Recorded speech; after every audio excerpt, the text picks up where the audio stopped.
entire list, manufactured beverages, tobacco, textiles, every one of them is showing a month-on-month rise. So we have bottomed out as far as WPI is concerned. Just a very quick word before I go to Aditi. The GDP and the GVA numbers have been looking good because the WPI was negative. You didn't have to deflate it much. You counted nominally, you didn't deflate it much, so we got a very good GVA. Now you have to start deflating it with a WPI because the GDP has about 60% deflated by WPI and only 40% deflated by CPI. So a rising WPI will now have an impact. The GVA number will not look as good as it looked in the year before because the statistical deflator is going to be higher. But let me quickly go to Aditi Nayar, the chief economist from ICRA. Aditi, what have you made of this 2.61? Are we now going to have a rising trend of WPI? Thanks, Lata.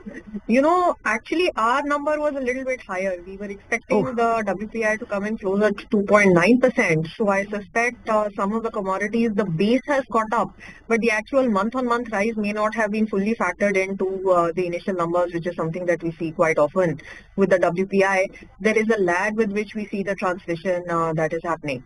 But globally, the trends are quite visible. The Bloomberg Commodities Index is pretty much at or higher than the year-ago levels. Freight rates have been rising.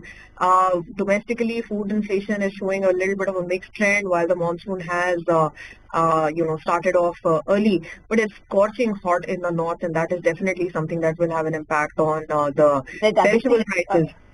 Aditi, 1 minute. I mean, I take your point about food and vegetables, which inevitably rise in June. But core inflation in CPI was like a dismal 3.1, and in fact there are some economists who were even saying that by their calculation it is 2.97. So won't that also dampen WPI rise? So Lata, I think a couple of things we need to keep in mind when we project the CPI core inflation going ahead. Last year we were in a kind of Goldilocks for the Indian economy as far as the commodity prices were concerned, where we saw global commodity prices were lower, significantly lower on a year-on-year basis in many months of FY24.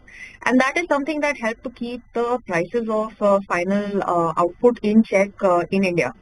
And that's something that actually ended up dampening the core CPI inflation, particularly in the last few months of FY24. Now, perhaps the reverse is going to be ahead of us. Obviously, we're not expecting a spectacular rise in commodity prices the way that we saw during the onset of the Russia-Ukraine crisis. But commodity prices do look like they're going to be harder than where they were a year ago. And so I think that will seep into both cores. Okay. Just if you can give me one number, what are you expecting WPI in either this quarter or this year? For FY25, we're working with 3.3% as an average for the WPI and 4.6% for CPI.